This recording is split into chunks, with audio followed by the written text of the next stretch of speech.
Mga kaibigan, ito yung aming lugar noon nung buhay pa kami ni Tiyo. Si Jigo, sobrang liit pa ng panahon na yun nung namatay kami. Napakaliit pa ni Jigo yung mga panahon na yun. Gusto ko lang talagang balikan yung aming pinaglibingan ni Tiyo nung laging pumapasok sa badan.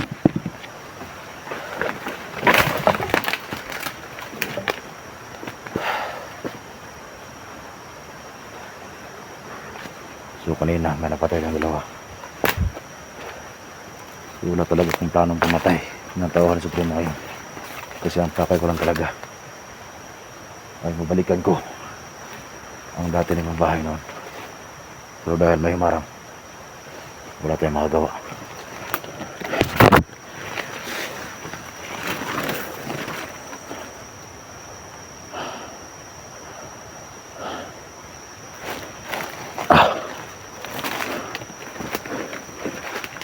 Yung aking sinabi kanina, huwag niyong kalimutan.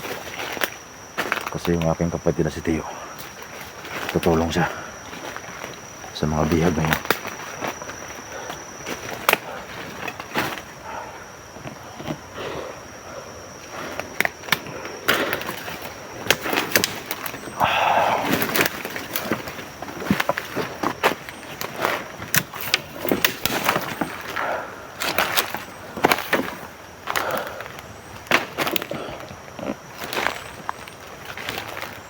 Kaya ko naman magpunta doon kaagad gamit ang Tagulilong, pero sinadya ko ito kasi gusto ko rin na masuhig ko lahat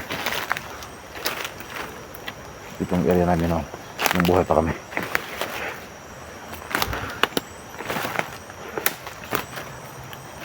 Kasi sobrang mamilis ko talaga ang area na ito. Dito kami lumaki, ito yung laging nakapasok ka ba dyan. Isa pa gusto ko lang sabihin sa inyo,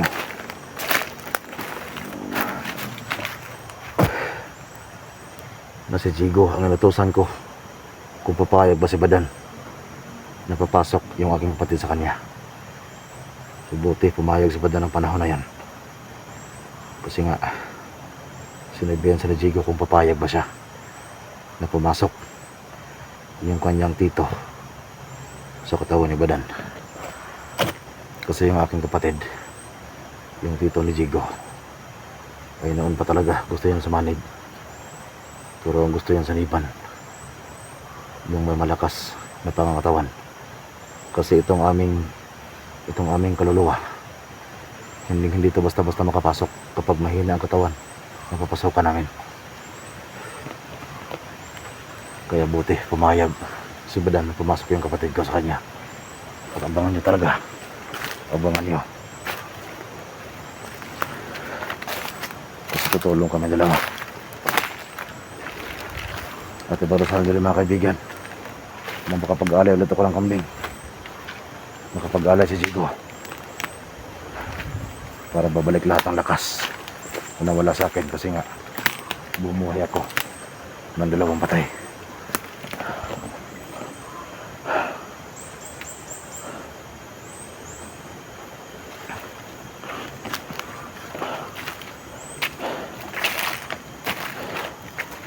Nasaga po ang kalaban, pero medyo malayo pa sa atin. Medyo malayo pa sa atin, kaya mag-ingat lang tayo.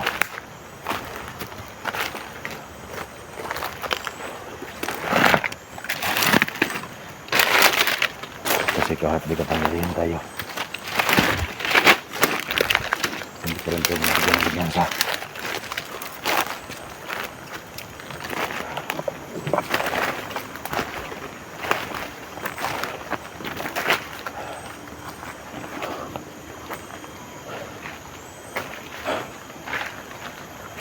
medyo malapit na tayo. Sinadya ko lang talaga mga kaibigan na hindi ka agad pumunta doon sa aming bahay noon, kasi gusto ko talagang sayurin itong paligid. Kasi dito kami naglaro taga noon nung maliit pa kami ni Tiyo.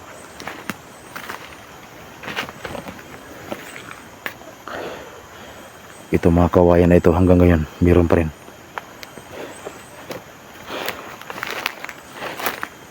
Noon may sapa dyan. Iwan ko lang ngayon kung meron pa. May sapa dito noon. Iwan ko lang kung meron pa ngayon.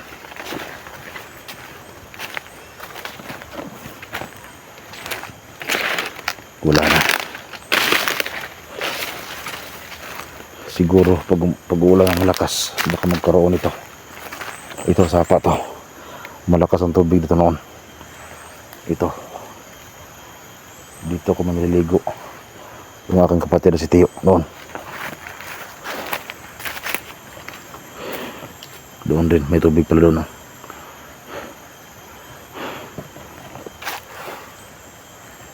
So mamiss ko talaga ang lugar na ito.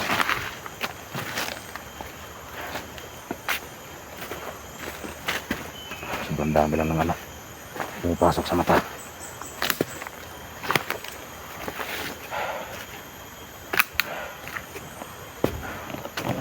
Yan.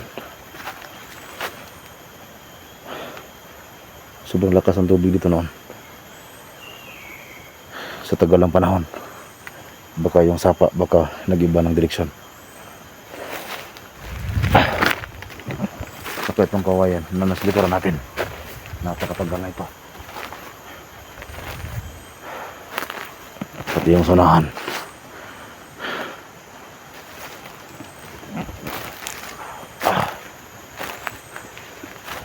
Sobrang dami talagang pumapasok sa mata.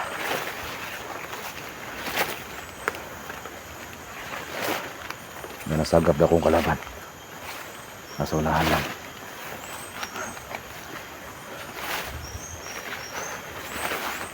Hindi ko muna masyado hindi ko natin tuloy ngayon. Kasi random ko talaga. Nanghihina yung katawan ko. Dahil dun sa pagbuhay ko sa dalawang bata. Meron pa isang natira. Pero hindi ko ito gagamitin. Baka manghina talaga po ng katuluyan.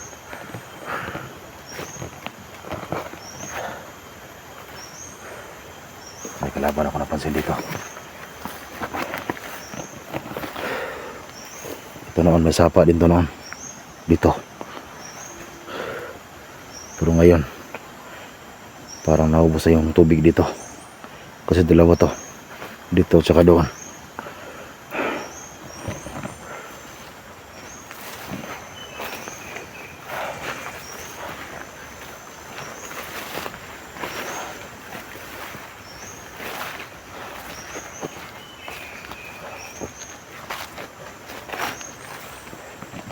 Wala na talagang sapa. May tubig lang konti.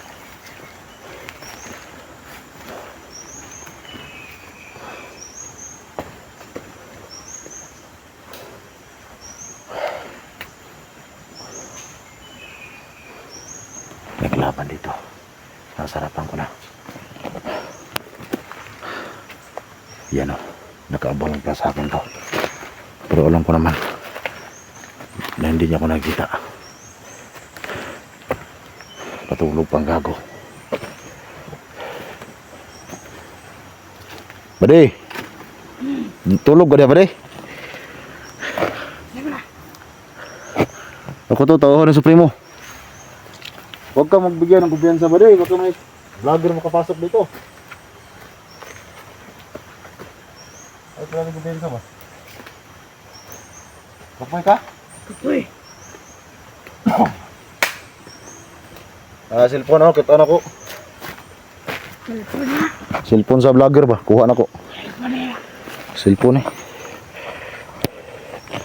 Kapoy ka? Magkatulog siguro? Bade, bade. Bakay yung lagar na bade. Ha? Bakay yung lagar na bade. Daghan eh. Patay na niya. Ay. Yung bahay dyan ba? Yung, di ba may bahay dyan sa unahan? Di ba alam mo yan na bahay yan ng mga kultura te? Andyan pa yung bahay? Napa. Kapagay. Ikaw ang kultor na. Yung mga libing dyan? Napa. Nandyan pa rin yung mga libing? Buti alam mo na bahay yan ng mga kultura noon? Kasi yun din ang nalaman ko na May nasabi kasi sa primo sa akin na bahay daw yung mga kulto yan noon. Pero yung, Bata sa busi. pero yung mga nakatira dyan, matagal na patay. Mo ba? Oo, matagal na patay nakatira dyan. Pero ngayon, hindi ko lang alam baka may kulto pang na buhay dyan ba? Huwag ka nakabantayan diha? Naman. Mga kulto? Di gusto ko talaga puntahan yung bahay na yan. Kasi gusto kong malaman ba, baka may mga sekreto dyan na bahay. Yung bahay na yan. Sinanak ko na. Ayun, masira yung video. Sayang yung cellphone. Sayang ba? Di ba, malapit lang yung bahay dito? Malapit na lang. Kaya puta, magsusunod tayo. Dito na yan. Samahan mo ko doon? Samahan mo ko doon. Yung mga kaibigan, pasamahin natin to. Diyan ka galing? Baka may mga kulto ba dyan ha? Wala tayong laban sa kulto ba? Malakas yung mga kulto kasi sa atin eh. Patay ka sa akin yan. Sige, samahan mo lang ako dyan. Hindi ba ako kilala? Hindi. Tauhan ako ni Supremo nasa ano ko, nasa ibang bundok.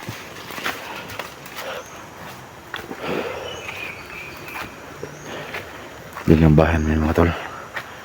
Mga kaibigan. Yan yung bahay namin naman. Di ba yan yung bahay ng mga kulto? Doon pinaslang yung aking ama ng mga masasamang kulto.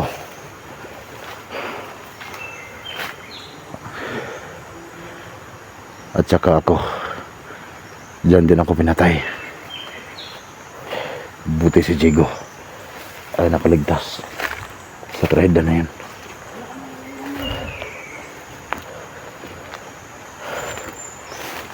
Wala na po yun ha.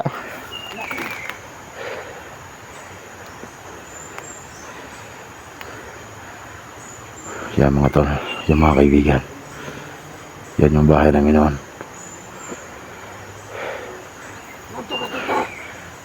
Maya na, punta natin yan. Eh, ba't punta ka dito? Dalawa mo ako sa primo. Nagisuko ko sa primo dahi. Ikaw bantay diri. Eh, gila sa diha kay kapoy masuro ka. Matay di ako nag-vlog eh.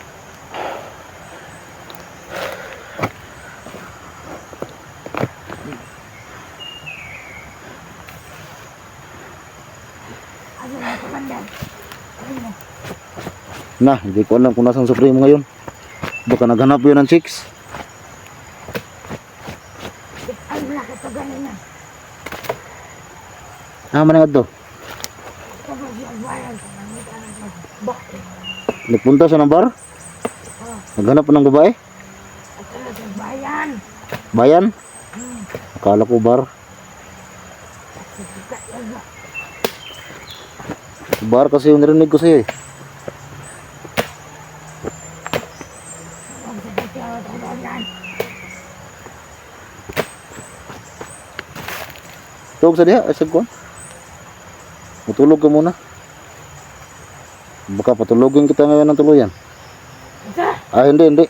Wala akong sabi na gano'n. Wala. Na ano yung, na yung dila ko ba, na ano lang. Laki. Mukhaon na. Wala ko bakaon diri. Ito na tayo. Yan yung bahay namin yan mga kaibigan. Yan yung bahay namin noon. At saka yung isa. Diyan kami nagluluto ng niyog. Yan yung lutoan namin ng niyog noon. Yan yung bahay namin.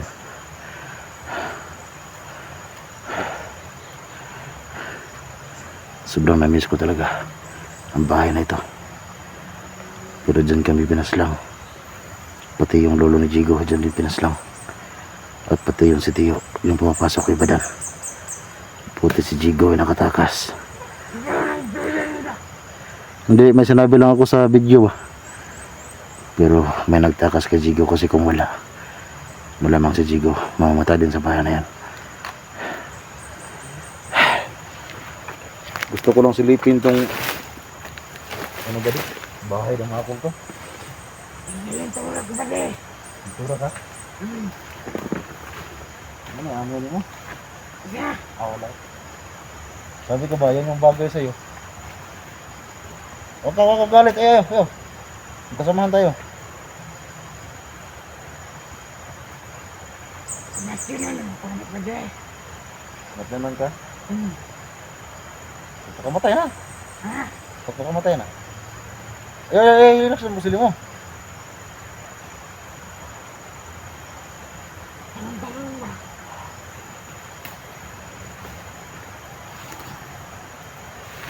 Ito ba ka? Dira ko kuha ko ng cellphone. Kawa!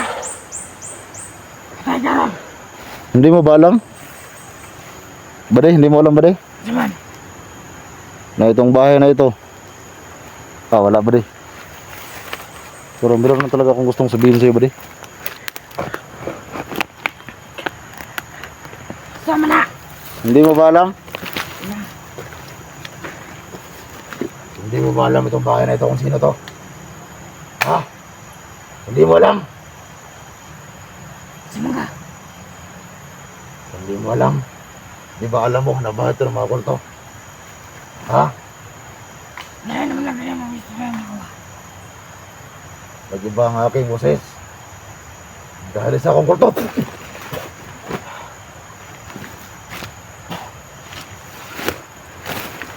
Ayop kayo.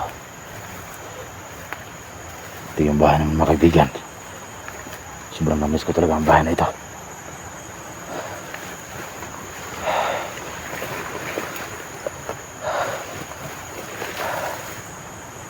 Ito yung lutuan namin ng niyog.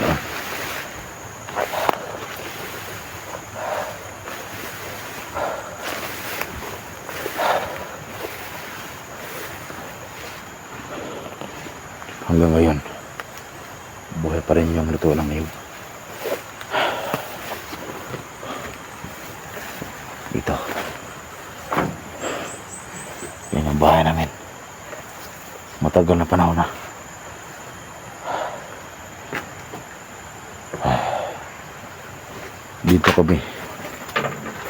Dito kami naglaro ni Tiyo noon nung laging pumapasok kay Badan. Dito wala pa yung mga damo noon. At doon may harapan doon. At saka yung pinaglibingan namin doon sa unahan. Sa wakas nakabalik ulit ako dito. Napakatagal na panahon na hindi na ako balik dito.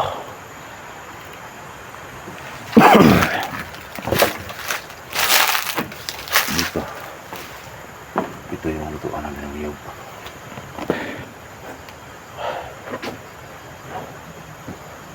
Akala ko wala na ito. Hanggang ngayon buhay pa pala.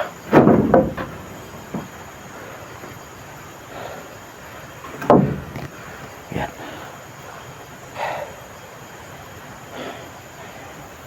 So maya punta natin yung bahay.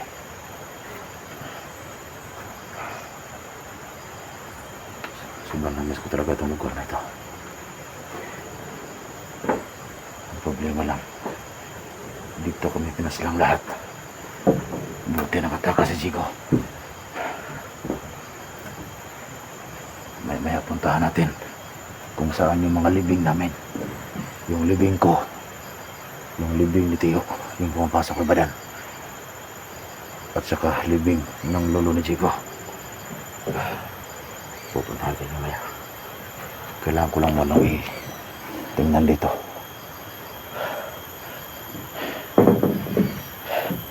Baka may kalaban pa nagtago dito. Baka may kasama pa yan.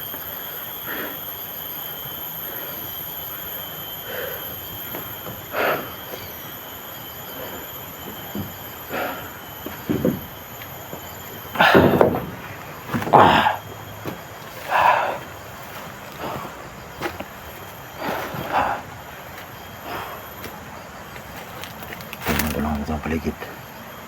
Baka may kalaban pa dito. Pero ramdaman ko naman may kalaban. Kahit malayo sila. Pero basta huwag tayo magbigay ng kumpiyansa. Kasi yung aking pangyarihan ngayon ay hindi na gaya ng una kong pasok sa katawan ni Jigo. Kasi alam niyo naman, 2 patay ang binuhay ko.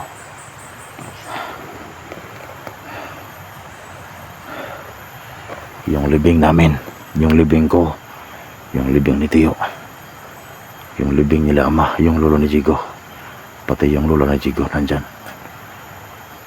Kasi andyan yung bahay namin noon. Hindi ko pinagkamali. Nandyan lang yung mga libing namin. Kaya hintayin nyo lang. Alam ko nakita nyo yan dati kasi nagpunta si Jigo at saka si Badan dyan noon.